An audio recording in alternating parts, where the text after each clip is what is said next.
আজকে আমরা শেয়ার করব কিভাবে এরকম একটি সাধারণ ছবিকে এডিট করে এরকম ছবিতে পরিণত করতে পারবেন, কিভাবে আপনার ছবির এরকম ব্রণগুলো রিমুভ করতে পারবেন এবং ফেসটাকে এরকম গ্লো করতে পারবেন। দেন হচ্ছে আপনার কাপড়ের কালার কিভাবে আরো উজ্জ্বল বা ব্রাইটনেস আর কালারফুল করতে পারবেন এবং ব্যাকগ্রাউন্ড কালার কিভাবে যা ছিল তার থেকে কিভাবে ডেভেলপ করতে পারবেন। তো এখানে দেখতে পাচ্ছেন এই ছবিটিতে কত ব্রণ প্লাস জার্সির কালার প্লাস ফেসটা এরকম গ্লো না। আর এই ছবিটি দেখতে পাচ্ছেন কোনো ফেসে কোনো ব্রণ নাই, প্লাস ফেসটা অনেক গ্লো অ্যান্ড কাপড়ের কালার ব্যাকগ্রাউন্ড কালার খুবই ব্রাইটনেসফুল।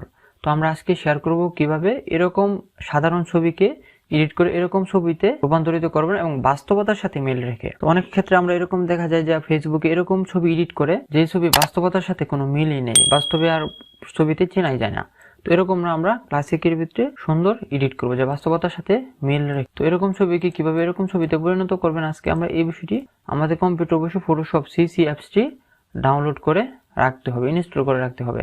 দেন হচ্ছে আমরা এই অ্যাপসটি ওপেন করে নিচ্ছি, এই যে ফটোশপ সিসি। এখান থেকে ওপেন হওয়ার পর আমরা ফাইলে চলে যাব। দেন হচ্ছে এখানে ওপেন, আমরা ওই যে ছবিটি এডিট করতে যাচ্ছি ওই ছবির লোকেশনে আমরা চলে যাব। আমার ছবিটি হচ্ছে ডেস্কটপে DSC0033, এই ছবিটি আমরা ওপেন করে নিচ্ছি।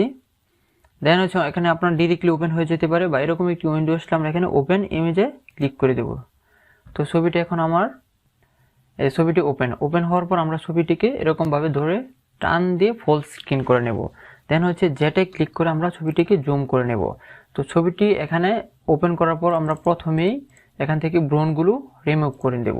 তো ব্রণগুলো রিমুভ করার পর এখান থেকে দেখতে পাচ্ছেন যে এখানে একটি টুল পেয়ে যাবেন। এই টুলটিকে আমরা স্পট হিলিং ব্রাশ টুলে সিলেক্ট করে নেব। এখানে প্রথমে ফার্স্ট টাইম আপনার অন্য কোনো টুলে সিলেক্ট করে নিতে হবে, সিলেক্ট করা থাকবে। দেন হচ্ছে স্পট হিলিং ব্রাশ টুলে আমরা সিলেক্ট করে নেব। সিলেক্ট করার পর আমরা এখান থেকে সেকেন্ড ব্র্যাকেটে ক্লিক করে এটা বড় করে নেব। এভাবে আমরা ব্রণগুলো রিমুভ করে নেব। আমি শর্টকাট করতেছি, তো আপনারা যত সময় নিয়ে ছবি এডিট করবেন তত আপনার ছবিটি সুন্দর হবে। এখানে ঠিক এভাবে আপনার ছবিতে ব্রণ থাক বা ব্রণের দাগ থাক, যাই কিছু থাক, ফেস থেকে সকল কিছু ক্লিন করে নিতে পারবেন। দেন হচ্ছে আবার জেড আলট্রা ক্লিক করে আমরা এটাকে আবার জুম ইন করে নেব। তো এখানে মিনিমাইজ করে নেওয়ার পর এখন আমরা যদি আমাদের ফেসে ব্রাইটনেস বাড়াতে চাই তো ব্রাইটনেসও বাড়াতে পারি। তার আগে আমরা এখানে আরেকটা জিনিস খেয়াল করে নেব, যেটা হচ্ছে ব্রাশ টুল। তো এখন আমাদের ফেসটা যদি গ্লো করতে চাই, একদম এখানে রিফ্রেশমেন্ট মানে বাংলা ভাষায় যেটা বলা হয় তেলে, তো আমরা যেখানে রিফ্রেশ করতে যাই এখান থেকে আমাদের এই ব্রাশটি সিলেক্ট করে নিতে হবে। যে আগে যে ব্রাশটি সিলেক্ট করা আছে ওই ব্রাশটির নিচে এখানে ক্লিক করে ধরতে হবে। ক্লিক করে ধরলে ফার্স্ট টাইম আপনার ওই ব্রাশটি সিলেক্ট করা থাকবে না। তো ওই ব্রাশটি সিলেক্ট করে নিতে হবে। প্রথমে হচ্ছে ব্রাশ টুল, দেন হচ্ছে পেন্সিল টুল, কালার রিপ্লেসমেন্ট টুল, দেন হচ্ছে ম্যাজিক ব্রাশ টুল। তো এখানে আমরা ম্যাজিক ব্রাশ টুলটি সিলেক্ট করে নিলাম। তো এখানে এভাবে ক্লিক করে মিক্সার ব্রাশ টুলটি সিলেক্ট করার পর এখান থেকে আপনাকে এইগুলো ফলো করতে হবে। এখান থেকে হোয়াইট করে দিতে হবে আপনার 80, হোয়াইট করে দিতে হবে 80 এবং লোড করে দিতে হবে 6% দেন হচ্ছে মিক্স করে দিতে হবে 90%, ফ্লো করে দিতে হবে 7%। 2-4-5% এদিক সেদিক হলে সমস্যা নেই, এটা আমার মনের মতো কাস্টমাইজ করে নিছি। তো আপনার যদি গ্লো বা তেলে বা আপনার বেশি প্রয়োজন হয় তখন ফ্লোটা একটু বাড়িয়ে দেবেন। তো এইভাবে আপনারা আপনার মনের মতো কাস্টমাইজ করে নেবেন, বা এদিক সেদিক হলে 2-4-5-10% এদিক সেদিক হলে কোনো সমস্যা নেই। দেন হচ্ছে আমরা এটা ছবিটা জুম করে নিলাম। এখন আমরা এই ব্রাশটি সিলেক্ট করে আমরা এখন ঘষা মাজা শুরু করে দেব। তো এভাবে আপনারা ঘষা মাজা করে নেবেন ফেসটি।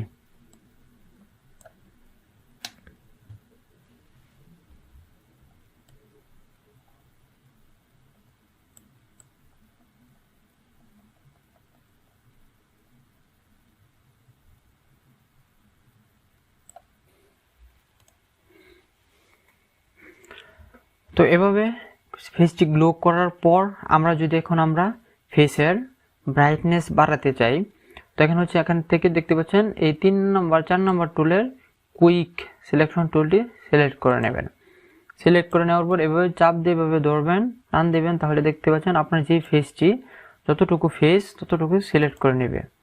এভাবে প্লাসে চেক করবেন। আবার যদি এভাবে চুল সিলেক্ট হয়ে যায় বা আমার এরকম হয়ে গেল, দেন হচ্ছে আল্ট্রা ক্লিক করে এভাবে আবার একটু নাড়াচাড়া করে নেবেন, এভাবে কেটে নেবেন, তাহলে হচ্ছে আবার ফেসের ভিতরে চলে আসবে। আবার এখানে ক্লিক করলে আবার ফেসটি সিলেক্ট হবে।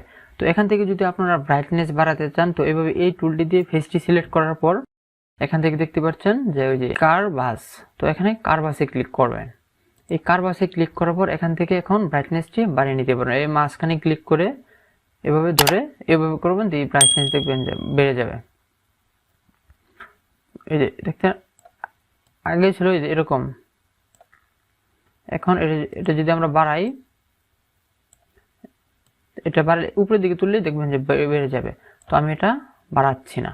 দেন হচ্ছে দেখতে পাচ্ছেন যে আমার ফেসটা কিন্তু এখন দুটো সাইডে সমান নয়। এই সাইডের ফেসটা একটু ব্রাইট বেশি, এই সাইডের ফেসটা একটু ব্রাইট কম, বিশেষ করে এই সাইডের কানটা। তো এখানে যদি আমি কানের ব্রাইটনেসটা বাড়িয়ে দিতে চাই, ঠিক এভাবে এই টুলটি সিলেক্ট করার পর এখানে জাস্ট আমরা এই চাপা বা কানটুকু সিলেক্ট করব। সিলেক্ট করার পর সেম ভাবে আমরা এখানে ওই কারভাস অপশনটি সিলেক্ট করে দেব, হালকা একটু বাড়িয়ে দেব। এই যে আমরা এই কানটা হালকা একটু বাড়িয়ে নিয়েছি, যার কারণে এই কানটা আর এই কানটা এখন সমান হয়ে গেছে। তো এভাবে আমরা ফার্স্ট টাইম ব্রাইটনেসটা বাড়িয়ে নিব। তো বাড়িয়ে নেওয়ার পর এখন কাজ হচ্ছে আমরা এখন এই ঠোঁটের যদি কালার গ্রেডিং করতে চাই, তো এখানে ছবিটা একটু জুম করে নিব। আমার ঠোঁটটা যদিও পারফেক্ট আছে, দেন হচ্ছে তারপরে যদি কারো ঠোঁট কালো থাকে তো ব্রাইটনেস করার জন্য এখান থেকে আমরা সিলেক্ট করে নেব এই যেখানে 3 নম্বর টুলটি, এখান থেকে লেসো এই টুলটি সিলেক্ট করে নেব। সিলেক্ট করানোর পর আমরা ঠিক আরো জুম করে এভাবে আমরা পুরো ঠোঁটটা সিলেক্ট করে নেব। তো আপনারা আমাদের আস্তে আস্তে সময় করে নিয়ে সিলেক্ট করে নেবেন, তাহলে আপনার ছবিটি আরো সুন্দর হবে। এটা ক্লিক করার পর সব থেকে নিচে দেখতে পাচ্ছেন এখানে কিছু টুল আছে, এখান থেকে এই টুলটি সিলেক্ট করে নেবেন যে create a new file adjust layer. এখানে ক্লিক করার পর কালার ব্যালেন্স নামে একটি অপশন পেয়ে যাবেন। কালার ব্যালেন্সে ক্লিক করার পর এখান থেকে অল্প একটু 8-10% বা 12%-এর মতো এই দেখতে পাচ্ছেন এখানে ব্রাইটনেস বাড়ানো যায়। তো এখান থেকে জাস্ট 8% বা 10% ব্রাইটনেস বাড়িয়ে দিবেন। তো দেখতে পাচ্ছেন এখানে বাড়িয়ে নিছি। দেন হচ্ছে এটার কাজও শেষ, ঠোঁটের কাজও শেষ। দেন হচ্ছে আমরা আমাদের আবার পূর্বের অবস্থায় ফিরে যাব। এখন আমরা এটাকে কালার গ্রেডিং করব। কিভাবে আমরা কালার গ্রেডিং করতে পারি। এখন আমরা কালার গ্রেডিং করার জন্য আমরা এখান থেকে ফিল্টারে চলে যাব। ফিল্টারে ক্লিক করব, দেন হচ্ছে ক্যামেরা রো ফিল্টার। এখানে ক্যামেরা রো ফিল্টারে ক্লিক করার পর এখান থেকে এই 4 নম্বর অপশনটিতে ক্লিক করে দেব HCL। দেন হচ্ছে হেয়ার, এখান থেকে আমরা ব্রাইটনেস কমিয়ে নিতে পারি অথবা বাড়িয়ে নিতে পারি। এই যে দেখতে পাচ্ছেন কত সুন্দরভাবে আমরা এখান থেকে ব্রাইটনেস এদিক সেদিক কালার এদিক সেদিক করে নিতে পারি। ইয়েলো এখান থেকে দেখতে পাচ্ছেন ব্যাকগ্রাউন্ড কালারগুলো আমরা আমাদের মতো করে নিতে পারি। আপনি যেটা ইচ্ছে এরকম করে নিতে পারবেন, এরকম ভাবে রেড করে নিতে পারবেন, হলুদ করে নিতে পারবেন, ব্ল্যাক করে নিতে পারবেন। জাস্ট আমি হালকা একটু গ্রিন করে নিচ্ছি। দেন হচ্ছে গ্রিন, এখান থেকে গ্রিনও এদিক সেদিক করে নিতে পারবেন। আমি হালকা একটু গ্রিনটা বাড়িয়ে দিচ্ছি। তো এভাবে প্রতিটা জিনিস দিয়ে আপনারা কালার এদিক সেদিক করে নিতে পারবেন। হচ্ছে এখানে সেকেন্ড অপশনটি ক্লিক করে দেবেন রেড, ঠিক এরকম ভাবে আপনার ইচ্ছা মতো আপনার যে কালার পারফেক্ট মনে হয় ওই কালারটি সিলেক্ট করে দেবেন, ওই কালারে নিয়ে যাবেন। এই কালারটি যেখানে করার আপনার ওইভাবে কাস্টমাইজ করে নেবেন। দেন হচ্ছে এখানে রেড, এটা হচ্ছে ফেসের উপর কিছুটা ইফেক্ট পড়ে, অথবা অরেঞ্জটা দিয়ে যদি আমরা এভাবে দিই তাহলে দেখবেন যে ফেসের ব্রাইটনেসটা আমাদের অনেকটা শার্প হয়ে যাচ্ছে। আমরা ওইভাবে ফেসের ব্রাইটনেসটা শার্প করতে পারি, এভাবেও আমরা ওইভাবে যদি ওই টুল দিয়ে সিলেক্ট করে ব্রাইটনেস বাড়াতে হয়, আর এইভাবে জাস্ট অরেঞ্জটা বাড়িয়ে দিলেই আমাদের ব্রাইটনেসটা বেড়ে যাচ্ছে। দেন হচ্ছে ইয়েলো, এখান থেকে চাইলে ইয়েলো দিয়ে আপনারা কালারটা এদিক সেদিক করে নিতে পারবেন। তো ব্যাকগ্রাউন্ডে একটু ডিপ থাক যাতে ফেসটা লাইট আসে বেশি। দেন হচ্ছে গ্রিন, এখান থেকে আপনারা ফেস এভাবে গ্রিন করে নিতে পারবেন, অথবা যে কালার ইচ্ছে ওই কালারই করে নিতে পারবেন, বা পিছনে ব্যাকগ্রাউন্ড কালার বা ব্ল্যাকও করে নিতে পারবেন। তো এইভাবে দেখতে পাচ্ছেন যে জার্সির কালারটা কতটা এদিক সেদিক করা যায়। তো এইভাবে আপনারা কালারটা এদিক সেদিক করে নিতে পারবেন। অথবা যদি আপনারা চান এখানে ব্যাকগ্রাউন্ড কালার ব্ল্যাক করবেন, এই যে এখানে ব্ল্যাক করে নিতে পারতেছেন।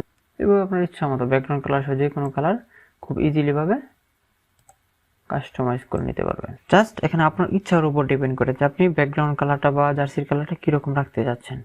ব্যাকগ্রাউন্ড কালার ব্ল্যাক টাইপ করতে পারবেন, ইয়েলো টাইপ করতে পারবেন, গ্রিন টাইপ করতে পারবেন, আপনাদের ইচ্ছা মতো করতে পারবেন। দেন হচ্ছে সেভ করার জন্য আমরা এখানে ওকেতে ক্লিক করে দেব। দেখতে পাচ্ছেন কালারের কতটা পরিবর্তন হবে, এই দেখেন। দেন হচ্ছে আমরা এখান থেকে সেভ দিয়ে দেব।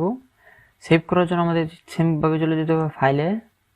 দেন হচ্ছে এখানে সেভ অ্যাজ, এই সেভ এজে আমরা ক্লিক করব।